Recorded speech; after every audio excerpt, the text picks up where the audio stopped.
Three topics today. They're all basically studying cement and concrete as a construction materials. So I'll give the first presentation as Karen said, then Amelie, then John. Concrete is the most widely used material in the world.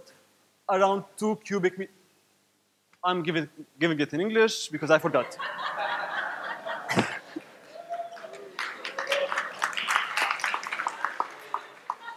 Faut dire que c'est la deuxième en français sur une quarantaine dans une thèse, donc c'est pas facile. Donc le béton, c'est le matériau le plus produit par l'être humain dans le monde. C'est à peu près 2 mètres cubes par personne par année.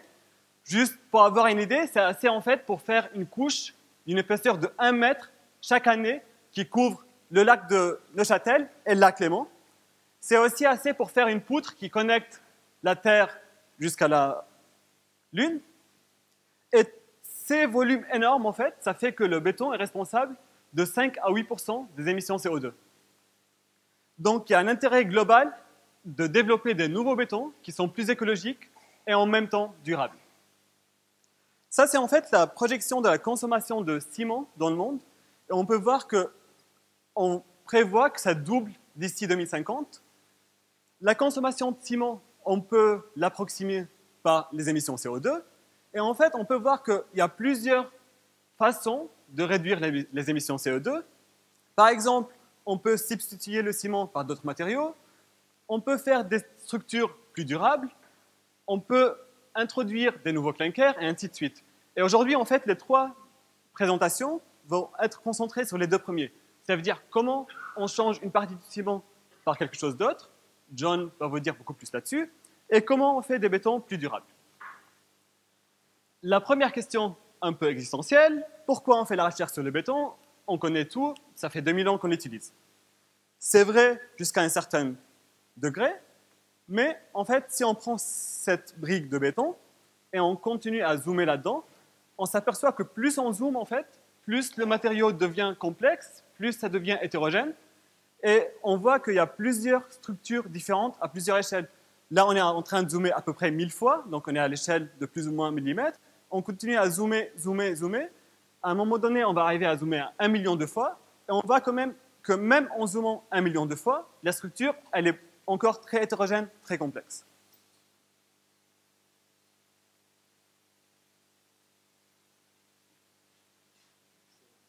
Voilà.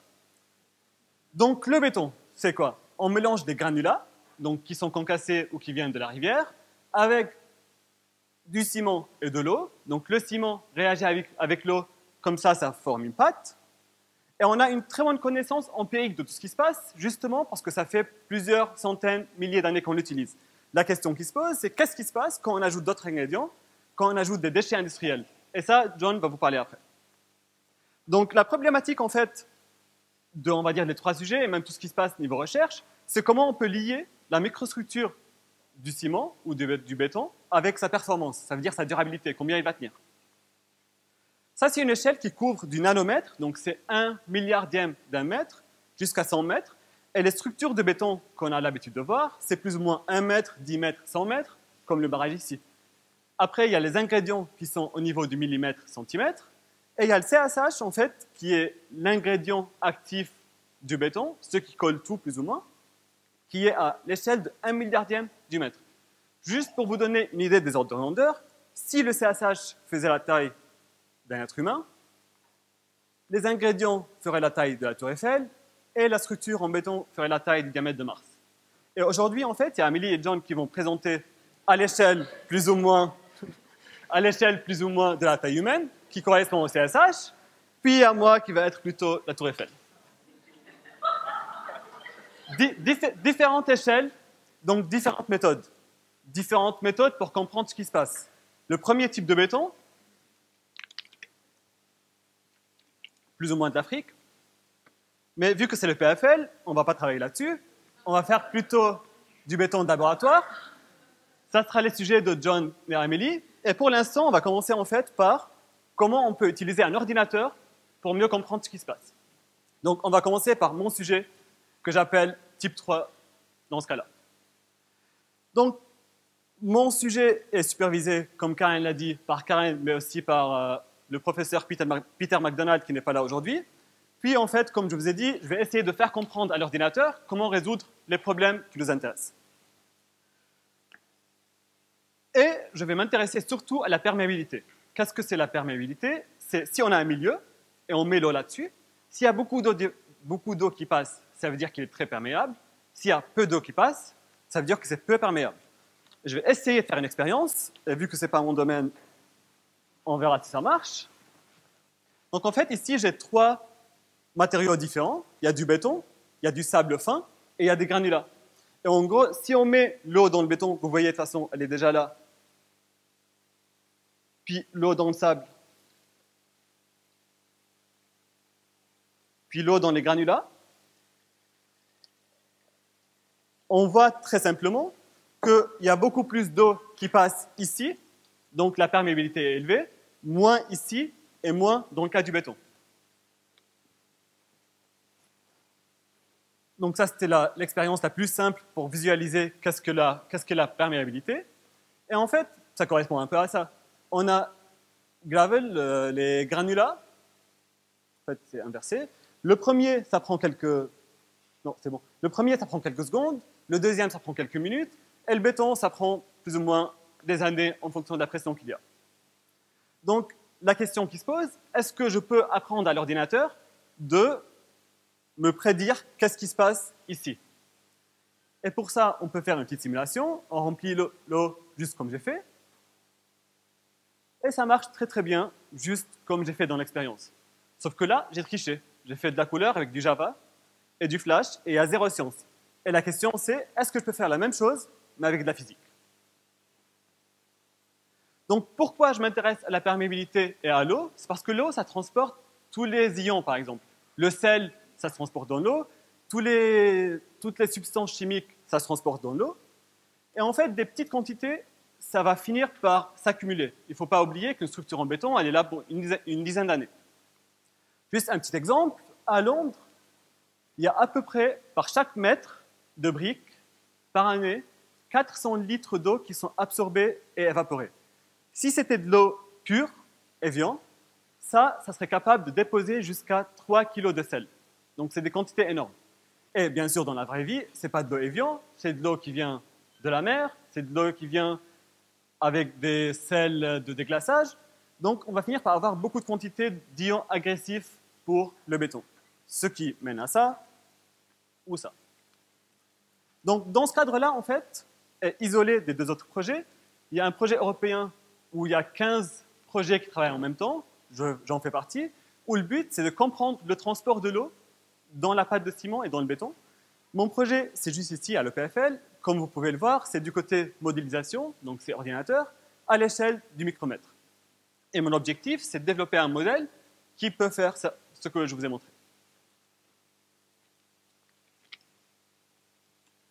Donc en fait, on a besoin d'une méthode numérique, parce que quand j'ai dit qu'il faut résoudre avec la physique, il faut trouver les équations, il faut trouver le modèle, puis il faut mettre tout ça dans un modèle sur l'ordinateur qui est capable de calculer.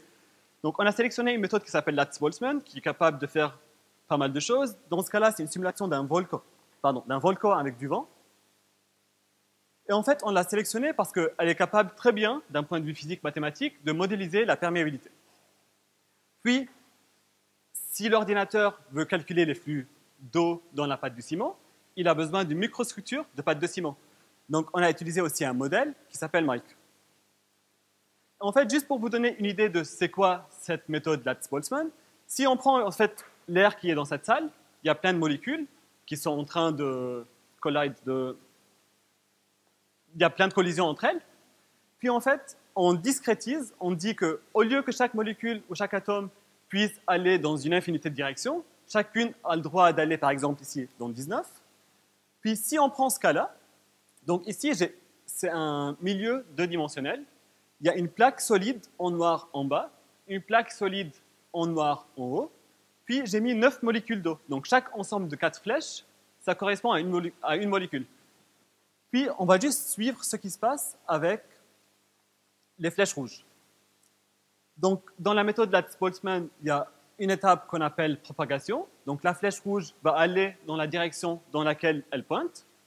Il y a une étape qui s'appelle pression. dans ce cas-là, j'ai décidé que j'ai le flux qui va de gauche à droite. Donc, il y a une haute pression à gauche, une faible pression à droite. Et c'est pour ça que la flèche qui va vers votre droite, elle est plus longue maintenant. Il y a les molécules qui touchent les solides et qui reviennent, ce qui est normal parce qu'elles ne peuvent pas rentrer dans le solide. Et ainsi de suite. Et donc, pour un système comme celui-là, on s'attend à avoir très peu de particules à côté du mur, beaucoup au milieu, qui vont le plus vite possible, ce qui est tout à fait normal. Donc, si on fait la même chose, mais avec une modélisation, on voit que les flèches, donc qui correspondent à la vitesse des particules, elles s'adaptent pour aller dans la bonne direction, en gros, trouver les pores ou trouver les trous. Donc, je vais revenir à la pâte de ciment. Ça, c'est une imagerie par microscope de la pâte de ciment, de la lite, en fait, faite par Amélie. Elle va vous la remontrer après. Mais ce qui m'intéresse, c'est si je zoome ici, je peux avoir un milieu qui ressemble à celui-là. Donc, il y a les grains de ciment qui sont imperméables. L'eau, il ne peut pas passer dedans. Ils sont en noir. J'ai le CSH qui est poreux en lui-même. Okay. Puis j'ai tout ce qui est blanc, donc c'est les pores. Donc en fait, si ici, je mets de l'eau, elle va passer dans le blanc, beaucoup, parce que c'est des pores, et très peu dans le CSH. Sauf que le problème, c'est que dans la simulation, il faut utiliser des cubes. Je ne peux pas juste avoir ce modèle-là. Donc si j'utilise des cubes, je finis par avoir ça. Donc en gros, le petit pore blanc, ça disparaît. Quand j'ai ça, et après la méthode Lattice-Boltzmann, elle ne comprend pas le CSH. Il y a soit du solide noir imperméable, soit du blanc pore perméable. Si je prends le premier choix, je fais le CSH en solide, il n'y a pas de flux. Si je prends le CSH en liquide, il y a beaucoup de flux. Donc en fait, avec les méthodes normales Lattice-Boltzmann, on n'arrive pas à s'en sortir.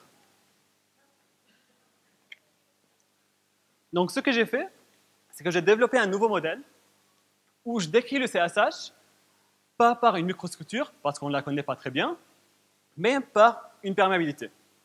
Donc, dans ce cas-là, si j'ai un pore avec une particule, ben, elle va aller dans notre pore. Si j'ai une particule qui va vers le solide, elle va être réfléchie là-dessus. Et ce qu'on a introduit mathématiquement comme un nouveau concept, c'est si on a un pore qui va dans le CSH, il y a une fraction qui va rentrer dans le CSH et une fraction qui va rebondir. Et en fait, ça nous permet de décrire le CSH avec une perméabilité effective. Donc, on donne comme input au modèle la perméabilité du CSH. Donc, si je fais une simulation, là, on a mélangé le ciment avec l'eau. Il y a la pâte qui est en train de s'hydrater. Ça veut dire qu'il y a tous les grains qui sont en train de grandir parce que le ciment réagit avec l'eau. Il y a de moins en moins de pores. Et si vous voyez que l'espace bleu se réduit avec le temps, quand il y a moins de bleu, il y a moins de flux, parce qu'il y a moins de place. Donc après, pour calculer la perméabilité d'une pâte de ciment, on a pris des datas expérimentaux qu'on a mis dans le modèle. Puis, il y a ce plot, en fait, qui représente le set majeur des résultats, où je vais présenter la perméabilité, donc qui est sur l'axe des Y, à gauche, en fonction de la porosité capillaire remplie d'eau, qui est sur l'axe des X. Et en fait, je vais faire des simulations, et pour vérifier si mon modèle marche ou pas, on va comparer avec les expériences. Donc ce que vous voyez ici à votre droite, c'est une liste de 5-6 expériences. Donc c'est des mesures expérimentales, ce n'est pas des modélisations, il n'y a pas d'ordinateur dedans. Et en fait, on va voir si on arrive à expliquer cette grande variation. Parce qu'ici, si vous voyez, les mesures expérimentales, ça varie de 10 puissance moins 16 à 10 puissance moins 22. En gros, si on s'en fout des chiffres, il y a une variation de 100 000 fois, voire plus. Et s'il y a une variation de 100 000 fois sur la perméabilité, ça peut avoir des conséquences sur la durabilité, et ainsi de suite. Donc il faut comprendre pourquoi on a cette variation expérimentale sur des échantillons qui devraient être les mêmes. Donc ce que j'ai fait, j'ai pris les conditions expérimentales de chacune des expériences, je les ai mis dans le modèle. Par exemple, ici, c'est une expérience faite à Imperial avec des pâtes de ciment qui ont été mis dans le four avant. J'ai fait la même chose. On a mis le flux qui passe à travers du gaz, juste comme ils ont fait dans leur expérience. Et si on fait la modélisation, on trouve ce point-là. Donc, si vous regardez sur l'axe des Y, c'est sur le même ordre de grandeur que l'expérience, ce qui veut dire que ça match entre les deux. Si je prends une autre expérience, maintenant la même de Imperial, mais je mets l'eau à la place du gaz, donc c'est l'eau qui entre dans la pâte de ciment et non pas du gaz, j'ai les mêmes conditions, sauf que le CSH est perméable, donc j'utilise mon nouveau modèle, et je trouve aussi une valeur qui est en accord avec l'expérience. Si je prends une troisième expérience, ici, c'est des échantillons qui ont été saturés avec du vacuum. On a fait des expériences au labo pour voir la porosité capillaire qu'ils ont, c'est autour de 5%. Et moi, je trouve que si on veut avoir le même ordre de grandeur, il faut être en bas sur la porosité capillaire saturée, aux alentours de 5%. Donc, encore une fois, ça marche très bien. La dernière expérience avec laquelle on a comparé, c'est la perméabilité du CSH, qu'on a mis comme input dans notre modèle. Si je mets que du CSH, ça finit par avoir quelque chose qui est sur le même ordre de grandeur aussi. Donc, ça marche encore une fois. Donc, ça, c'est tous les points de simulation. Et la conclusion, c'est si on ne met pas la pâte de ciment tout de suite sous l'eau après l'avoir castée, il y a des bulles d'air qui se créent. Et ces bulles d'air, en fait, les gens ne se rendent pas compte encore dans les expériences, mais ces bulles d'air vont diminuer drastiquement la perméabilité de la pâte de ciment. Donc, la conclusion plus générale, c'est que les expériences, les gens ils supposent que c'est fait sur des pâtes de ciment saturées, sauf que ce n'est probablement pas le cas. On a aussi, parce que je vous ai dit qu'on a mis comme input la perméabilité du CSH, on a aussi joué avec ça comme paramètre. C'est ça ce qui est bien dans les modèles. On peut changer un seul paramètre et voir l'effet sur les résultats généraux. Et on voit en fait que la perméabilité du CSH a un effet non linéaire sur la perméabilité de la pâte de ciment. Ça, c'est important parce que si jamais on introduit de nouveaux ciments, ça va changer la morphologie et donc la perméabilité du CSH. Conclusion, la méthode Lax-Boltzmann avec Effective Media, avec milieu effectif, elle est très adaptée pour les simulations où on a une structure bien définie comme le ciment et les pores, et auquel on ajoute une structure pas bien définie d'un point de vue structure, mais définie avec une perméabilité. C'est les premières simulations en 3D de 3 phases Lax-Boltzmann, et ils nous ont permis de bypass, de contourner le problème du fait qu'on n'a pas une structure de CSH, ce qui sera le sujet d'un média après, et on a eu de très bonnes hypothèses sur qu'est-ce qui peut être possible comme raison pour la variation expérimentale. Comme perspective du travail, il y a toute la partie que je vous ai montrée, elle est complètement simulation. On a bien sûr pris des inputs, des expériences, beaucoup, mais on n'a pas fait une expérience complète, donc ça serait pas mal de vérifier tout ça. J'étais en train, avant de finir, d'améliorer le code. Là, vous voyez, en fait, en fonction de la variation d'humidité relative, comment la vapeur et l'eau rentrent et sortent de la pâte de ciment. Et tout ce temps-là, j'étais sur l'échelle du micromètre, donc c'est 1/100000e d'un mètre. Effectivement, il faut monter le plus possible vers l'échelle du mètre, et même redescendre vers l'échelle du nanomètre, comme ça je peux prendre la microstructure du CSH, par exemple, qui vient d'un milli ou autre. Merci.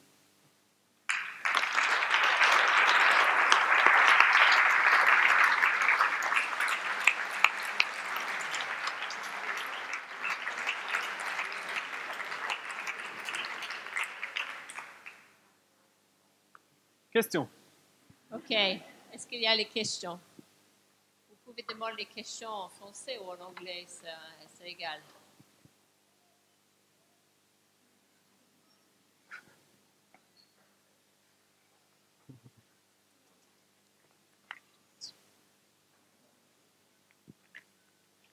Merci. Il n'y a pas personne qui veut... Oui, un qui est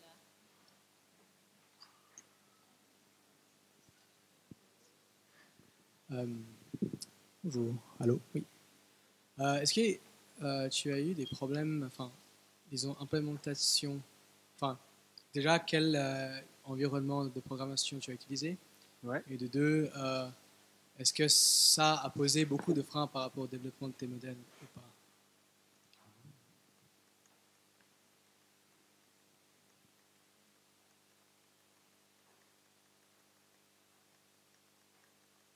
Ok, c'est là. Juste une seconde, voilà. En fait, quand j'ai présenté cette slide, j'ai évité de parler d'un problème et j'ai dit que pour faire des simulations, j'ai besoin de cubes, ce qui est le cas dans le cas Latz-Boltzmann. Sauf que bien sûr, ici, vous pouvez me dire pourquoi quand j'ai pris les cubes, j'ai pris des cubes grands, puis j'ai dit que les pores blancs ont disparu, pourquoi j'ai pas pris des cubes beaucoup plus petits, et dans ce cas-là, j'aurais pas eu de problème. Le problème, en fait, c'est que si on revient à l'échelle que je vous ai montrée quelque part,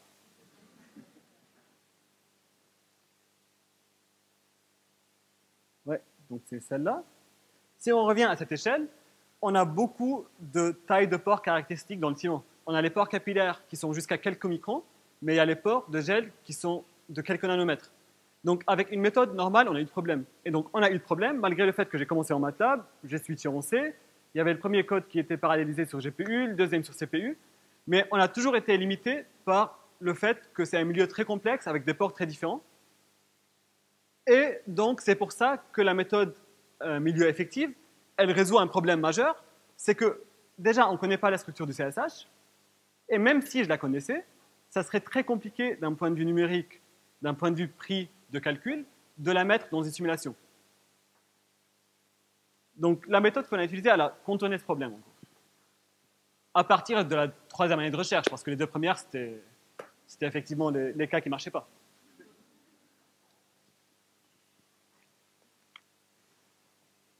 OK. S'il n'y a pas plus de questions, j'espère que tout le monde est content de ce travail. Et je vais présenter le diplôme de Dr.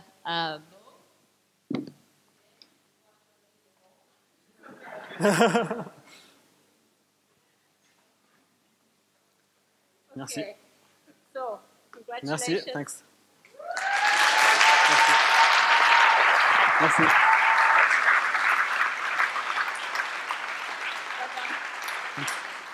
Thank you. Merci. Merci.